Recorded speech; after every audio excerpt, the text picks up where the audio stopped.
चलिए बच्चों, आज की क्लास पर स्टार्ट करते हैं। बच्चों, हम डिस्कस कर रहे हैं चैप्टर टिश्यू के बारे में और हम डिस्कस कर रहे हैं एनिमल टिश्यूज के बारे में। बच्चों, आप सभी को मैं एक बात बोल देना चाहता हूं कि आप 8th से 9th में आए हो, तो 8th से 9th में आने पर एकदम से जो सिलेबस है थोड़ा सा चेंज हो जाता है, थोड़ी सी जो पढ़ाई है थोड़ी सी हार्ड हो जाती है, थोड़ा सा कंटेंट बढ़ जाता है। ओके बेटा, तो इसलिए आप में से कई बच्चों को ऐसा लग रहा होगा कि शायद बहुत ज्यादा करवाया जा रहा है, जो बहुत ज्यादा पढ़ाया जा रहा है, जबकि बच्चों मैं आपको बताऊं ऐसा बिल्कुल भी नहीं है। ओके बेटा, इसके अलावा आपको मैंने चैप्टर 5 करवाया, फंडामेंटल यूनिट ऑफ लाइफ। आप अपनी एनसीईआरटी बुक को खोलना और जो नोट्स हैं उनको भी खोलना, और आप देखना कि एनसीईआरटी में जो टॉपिक मेंशन है उन्हीं के मैंने नोट्स आपको प्रोवाइड कराए। बस एनसीईआरटी में चीजें क्या थोड़ी घुमा के दी हुई होती है, थोड़ी सी कॉम्प्लिकेटेड होती है। तो हालांकि एनसीईआरटी बुक मैं अच्छी मानता हूँ, क्योंकि वो एकदम रिसर्च करके उसको फ्रेम किया जाता है, ठीक है ना। लेकिन थोड़ा सा रिड्यूस होने से, ब्रीफ में होने से थोड़ी सी क्या कई बार बच्चों को हार्ड लगती है। तो बच्चों, हम डिस्कस कर रहे हैं एनिमल टिश्यूज के बारे में। एनिमल टिश्यूज के बारे में डिस्कस कर रहे हैं।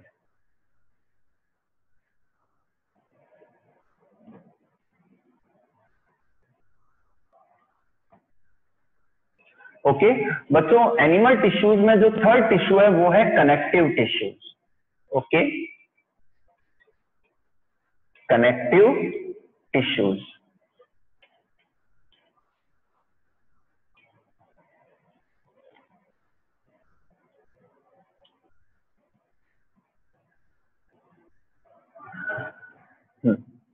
बच्चों, जो कनेक्टिव टिश्यूज हैं ये एनिमल्स की बॉडी में पाए जाते हैं और ये बॉडी के डिफरेंट ऑर्गन्स को, बॉडी के डिफरेंट पार्ट्स को कनेक्ट करते हैं, इसलिए इन्हें हम क्या कहते हैं, कनेक्टिव टिश्यूज कहते हैं। ओके बेटा, ये डिफरेंट टाइप्स के हैं, मैं नेम बताता हूं आपको इनके। कनेक्टिव टिश्यू में जो फर्स्ट टाइप है वो है एरियोलर टिश्यू। क्या है? Areolar tissue. सेकंड हम ले रहे हैं एडिपोज टिश्यू। एडिपोज टिश्यू, ठीक है बेटा। थर्ड हम लेते हैं dense fibrous tissue. Dense fibrous tissue.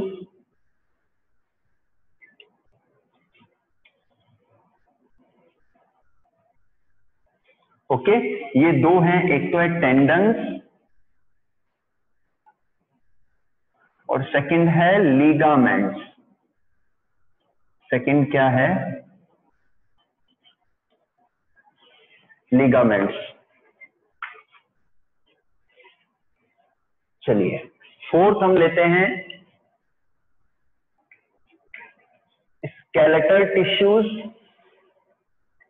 Skeletal tissues, इन्हें हम स्पेशल टिश्यूज भी कह सकते हैं। स्केलेटल टिश्यूज ये भी टू टाइप्स के हैं, एक तो है बोन्स और सेकंड है cartilage. Second one is the cartilage. Okay बच्चों, और फिफ्थ जो टिश्यू है वो है लिक्विड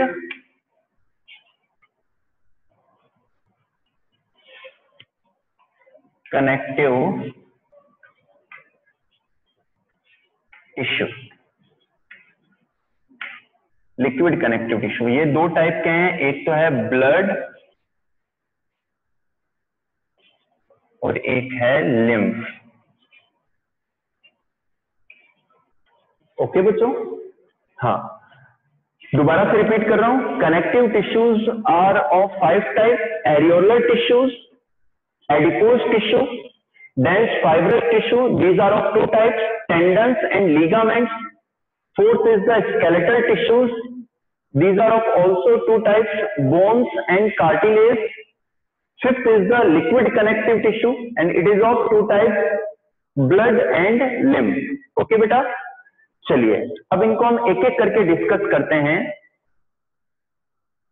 इनको हम एक एक करके डिस्कस करते हैं।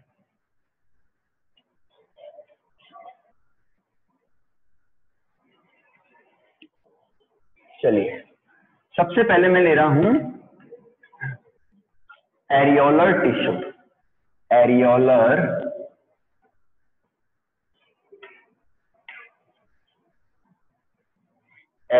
टिश्यू, सुनिए बच्चों, एरियोलर टिश्यू क्या है? बच्चों, एरियोलर टिश्यू को हम पैकेजिंग टिश्यू कहते हैं। ये बॉडी के डिफरेंट ऑर्गन्स को सराउंड करते हैं, ये ब्लड वेसल्स को सराउंड करते हैं, ये डिफरेंट ऑर्गन्स को इंटैक्ट करते हैं, कनेक्ट करते हैं। ओके बेटा, ठीक है। और जो एरियोलर टिश्यू हैं, ये डिफरेंट टाइप के फाइबर्स और सेल्स के बने होते हैं। जो एरियोलर टिश्यू हैं, ये व्हाइट फाइबर्स से, येलो फाइबर्स के द्वारा, फाइब्रोब्लास्ट सेल्स, मैक्रोफाज सेल्स, हिस्टियोसाइट और मास्ट सेल्स एंड मैट्रिक्स के द्वारा बने होते हैं। बच्चों, जो एरियोलर टिश्यू के जो व्हाइट फाइबर्स होते हैं, ये कोलेजन प्रोटीन के बने होते हैं। जो येलो फाइबर्स हैं, ये इलास्टिन प्रोटीन के बने होते हैं। फाइब्रोब्लास्ट सेल्स फाइबर्स को रिलीज करती हैं। मैक्रोफाज सेल्स जो फॉरेन एजेंट्स हैं उनको डाइजेस्ट करती हैं, उनको किल करती हैं, डिफेंस प्रोवाइड कराती हैं। जो मास्ट या हिस्टियोसाइट सेल्स हैं, ये एलर्जिक रिएक्शंस के लिए रेस्पॉन्सिबल होती है। ये हिस्टामाइन को रिलीज करती है, जिससे क्या है कि एलर्जिक रिएक्शंस होती हैं। इसके अलावा हिपेरिन रिलीज करती है, जो कि एंटी कोगुलेंट है, ब्लड को कोगुलेट नहीं होने देती। ओके बेटा, तो ये एरियोलर टिश्यू और इनका फंक्शन क्या है? पैकेजिंग करना, इंटैक्ट करना, डिफरेंट बॉडी ऑर्गन्स को सराउंड करना और कनेक्ट करना। अंडरस्टूड? चलिए, अब लेते हैं हम सेकंड एडिपोज टिश्यू। सेकंड हम लेते हैं एडिपोज टिश्यूज।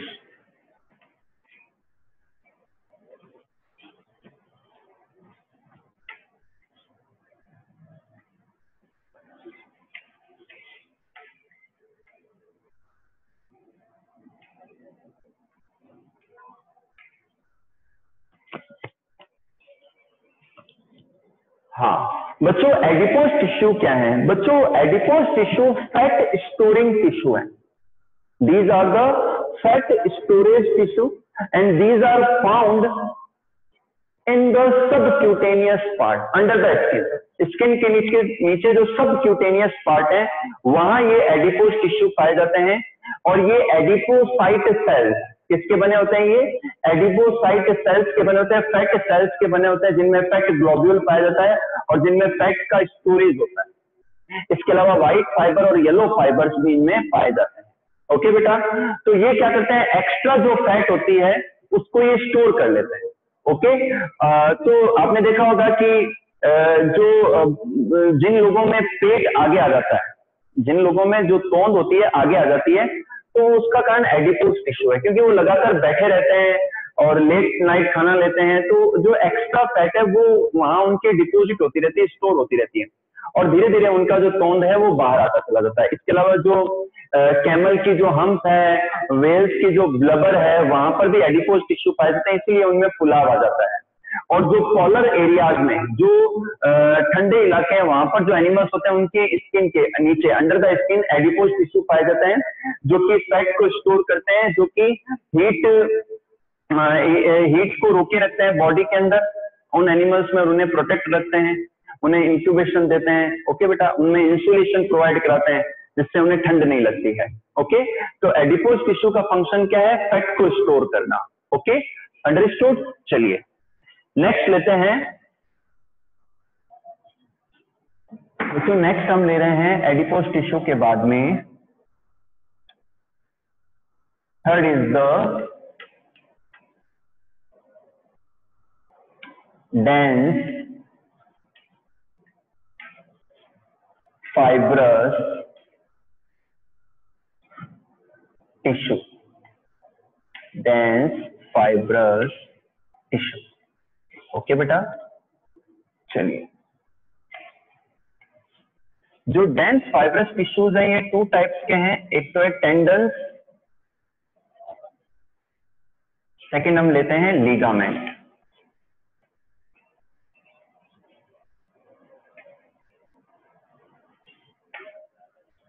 टेंडन्स बच्चों, तो टेंडन्स और लिगामेंट से ये भी व्हाइट फाइबर्स के बने होते हैं। टेंडन्स क्या करते हैं, हमारी जो मांसपेशी है, हमारी जो मसल है, उसको चिपकाते हैं, किसके, बोन से। Tendons attaches the muscles with the surface of bones. ये किसका फंक्शन है, टेंडन्स का फंक्शन है। ओके बेटा। सेकेंड हम लेते हैं लिगामेंट। जो लिगामेंट्स होते हैं ये एक बोन को दूसरी बोन से, ये क्या करते हैं, बोन टू बोन कनेक्शन करते हैं, कनेक्ट करते हैं। तो हमारी ये जो बोन है, या ये दोनों बोन्स कनेक्ट है किससे, लिगामेंट के द्वारा। जो पांव की जो दोनों बोन्स हैं, फीमर की और नीचे की जो है, तो वो आपस में लिगामेंट के द्वारा कनेक्टेड है। ओके बेटा। तो ये तो आपको समझ में आया होगा टेंडन और लिगामेंट के बारे में।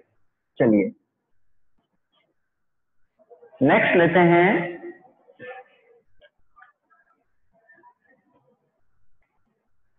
Skeletal tissues. स्केलेटल टिश्यूज,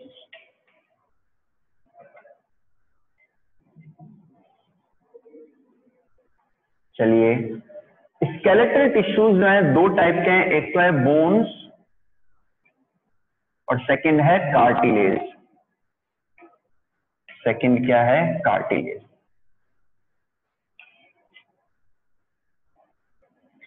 हाँ बच्चों, बोन क्या है, बच्चों जो बोन है ये कैल्शियम की, फॉस्फेट की और ऑर्गेनिक मैटर की बनी होती है, ऑर्गेनिक सब्सटेंसेस की बनी होती है।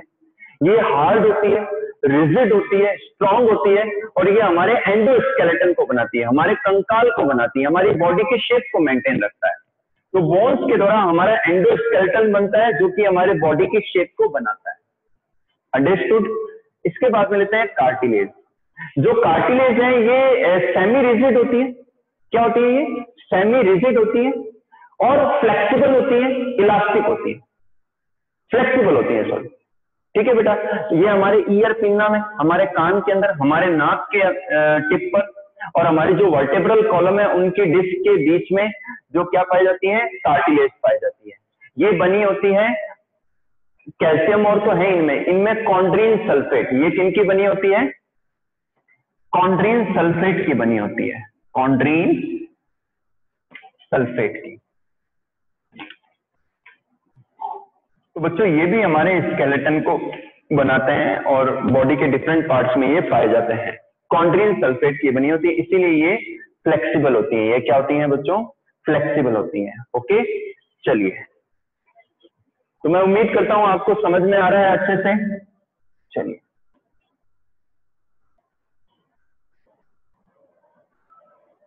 अब बच्चों जो नेक्स्ट ले रहा हूं मैं वो है लिक्विड कनेक्टिव टिश्यू, जो कि कनेक्टिव टिश्यू का ही पार्ट है।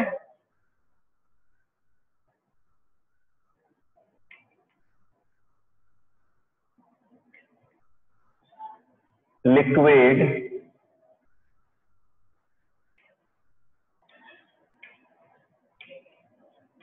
कनेक्टिव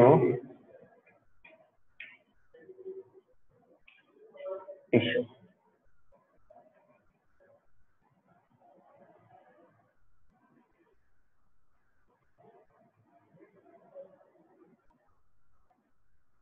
बच्चों लिक्विड कनेक्टिव टिश्यू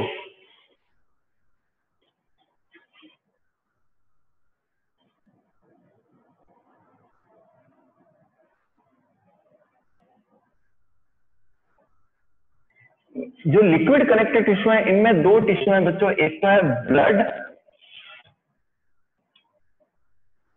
और सेकंड है लिम्फ।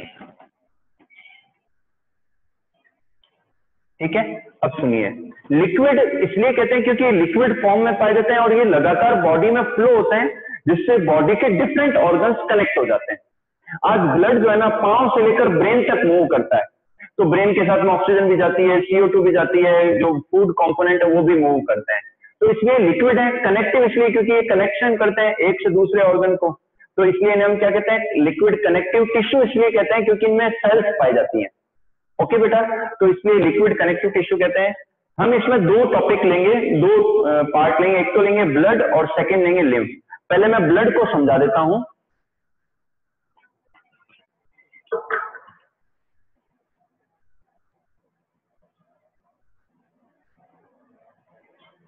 बच्चों जो ब्लड है ये रेड कलर का लिक्विड टिश्यू है। ये जो ब्लड है ये क्या है, रेड कलर का लिक्विड टिश्यू है ये।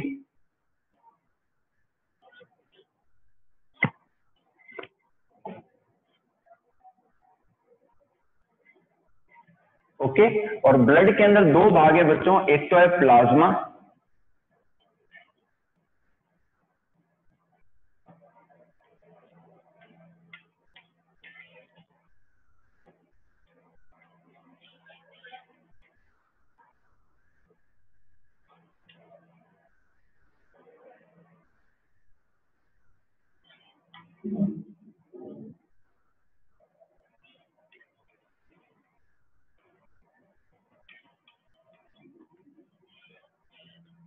ब्लड को दो भागों में डिवाइड करते हैं, प्लाज्मा एंड फॉर्म्ड एलिमेंट्स। जो प्लाज्मा है वो व्हाइट पार्ट है ब्लड का, जो कि 55% पार्ट फॉर्म करता है। ओके बच्चों, तो प्लाज्मा के अंदर पहला जो पार्ट है वो है वाटर, ये 90% होता है। वाटर कितना होता है बच्चों, 90% तक। सेकंड बात करते हैं हम कि इनके अंदर कार्बोहाइड्रेट पाया जाता है। प्लाज्मा पार्ट में कार्बोहाइड्रेट होता है, ग्लूकोज वगैरह जो है इनमें होता है। ठीक है बेटा, चलिए जो थर्ड लेते हैं हम वो प्रोटीन की बात करूंगा मैं। प्लाज्मा के अंदर ब्लड की प्रोटीन होती है, ये 3 टाइप की होती है, एल्बुमिन,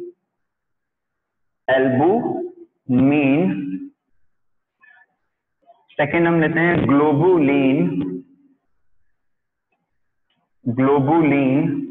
और थर्ड मैं बात करूं आपसे albumin, globulin and fibrinogen.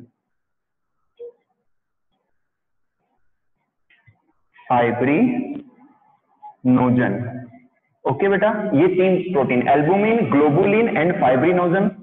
Fourth में बात करूं तो मिनरल, ब्लड के अंदर बच्चों मिनरल्स भी पाए जाते हैं, कैल्शियम है, सोडियम है, ठीक है ना, फॉस्फेट है, क्लोराइड है, तो ये मिनरल्स पाए जाते हैं आयनिक फॉर्म में। ठीक है ना, और इसके अलावा DNA, RNA, nucleic acids, DNA and RNA, ये भी ब्लड में पाए जाते हैं। ओके बच्चों, तो ये क्या पार्ट हो गया, ये ब्लड का प्लाज्मा पार्ट हो गया। दोबारा सुन लीजिए, प्लाज्मा एक व्हाइट कलर का पार्ट है ब्लड का, जिसमें से हम ब्लड सेल्स को हटा देते हैं तो प्लाज्मा बचता है। और इस प्लाज्मा पार्ट के अंदर वाटर होता है 90% तक, उसके अलावा ग्लूकोज है, अदर कार्बोहाइड्रेट हैं, प्रोटीन है तीनों प्रकार के, albumin, globulin and fibrinogen, minerals हैं, सॉल्ट्स हैं, इसके अलावा डीएनए, आरएनए, ये सब पाया जाता है। ओके बेटा, सेकेंड हम लेते हैं फॉर्म्ड एलिमेंट्स। जो फॉर्म्ड एलिमेंट्स है वो ब्लड का 45% पार्ट होता है, और इसमें ब्लड की सेल्स पाई जाती हैं। क्या पाई जाती है, ब्लड की सेल्स पाई जाती हैं। इसमें फर्स्ट मैं बता दूं आपको, red blood corpuscles, red blood corpuscles. Okay बच्चों, रेड ब्लड कार्पसल्स को हम क्या कहते हैं, आरबीसीज।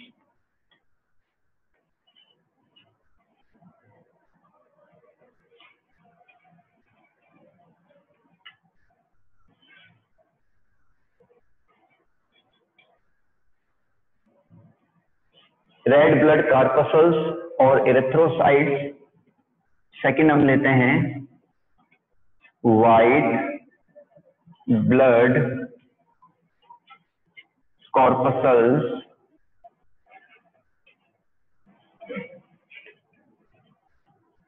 इसमें हो जाएगा WBCs और ल्यूकोसाइट। ठीक है बेटा, और थर्ड हम लेते हैं प्लेटलेट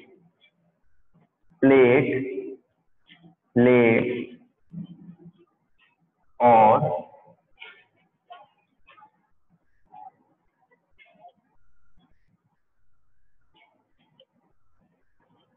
थ्रोम्बोसाइट्स। ठीक है बेटा, अब मैं थोड़ा सा इनको डिटेल बता देता हूँ। आरबीसी को full form red blood cells भी है और रेड ब्लड कार्पसल्स भी कहते हैं, शॉर्ट में आरबीसी कहते हैं, और इनको हम एरिथ्रोसाइट्स भी कहते हैं। बच्चों जो आरबीसी होती हैं ये ओवल होती हैं, मतलब ओवल शेप होती है, और इससे ज्यादा मैं बता सकता हूँ, बाइकॉन्केव होती है, डी न्यूक्लिएटेड होती है, इनमें न्यूक्लियस नहीं होता आरबीसी के अंदर। और ये पर एमएम क्यूब में होती है 45 से 55 लाख। कितनी होती है बच्चों? 45 से 55 लाख।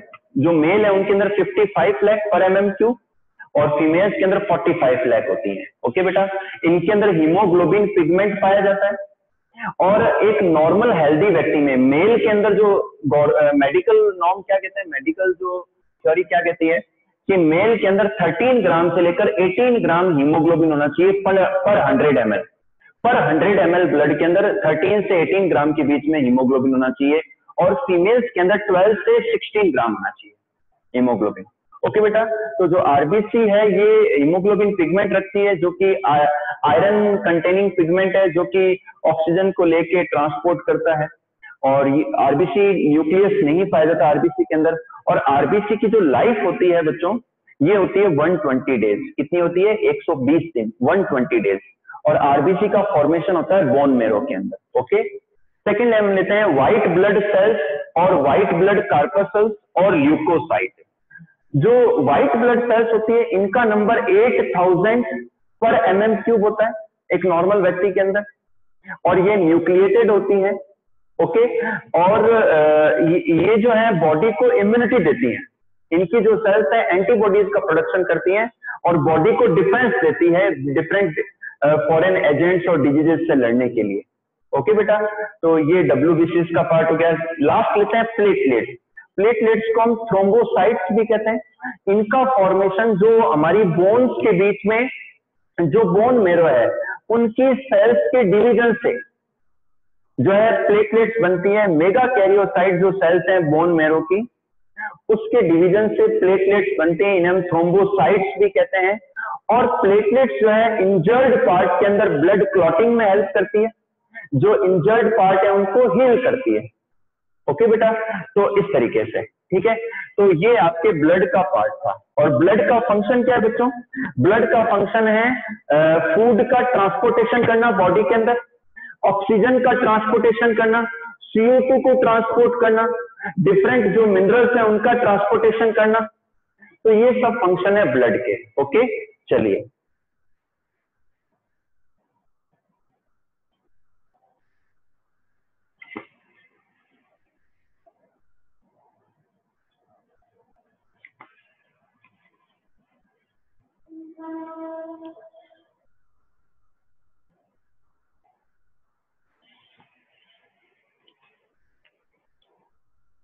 हाँ बच्चों, अब एक और टॉपिक बच गया लिम्फ। लिम्फ डिस्कस कर लेते हैं हम। लिम्फ क्या है? पहले मैं सिंपल भाषा में बताऊंगा अब ये बॉडी में कैसे बनता है। बच्चों ब्लड है ना, ब्लड में से आरबीसी को हटा दो, प्लेटलेट्स को हटा दो, और फाइब्रिनोजन प्रोटीन को भी हटा दो, तो पीछे जो व्हाइट फ्लूइड बच जाता है ना, उसे हम क्या कहते हैं? लिम्फ कहते हैं। क्या कहते हैं? लिम्फ कहते हैं। ओके बेटा, तो ये हमारी बॉडी में कैसे बनता है कि जो इंटरसेलुलर स्पेसेस हैं वहां पर जब ब्लड फिल्टर हो जाता है, और ब्लड कैपिलरीज में से जब ब्लड फ्लो होता है, वहां से जब ब्लड स्क्वीज आउट होता है, तो उसमें से फिर RBC, red blood cells, platelets और फाइब्रिनोजन प्रोटीन हट जाती है। तो जो व्हाइट फ्लूइड निकलता है उसे हम क्या कहते हैं? लिम्फ कहते हैं। और लिम्फ के द्वारा बच्चों हॉर्मोन्स का ट्रांसपोर्टेशन होता है। लिम्फ के द्वारा क्या होता है? हॉर्मोन्स का ट्रांसपोर्टेशन होता है और बॉडी को डिफेंस भी मिलता है। तो बच्चों ये है लास्ट कनेक्टिव टिश्यू। ठीक है बेटा, चलिए तो बच्चों आज के टॉपिक में हमने क्या किए? हमने कनेक्टिव टिश्यूज को डिस्कस किया है। ओके,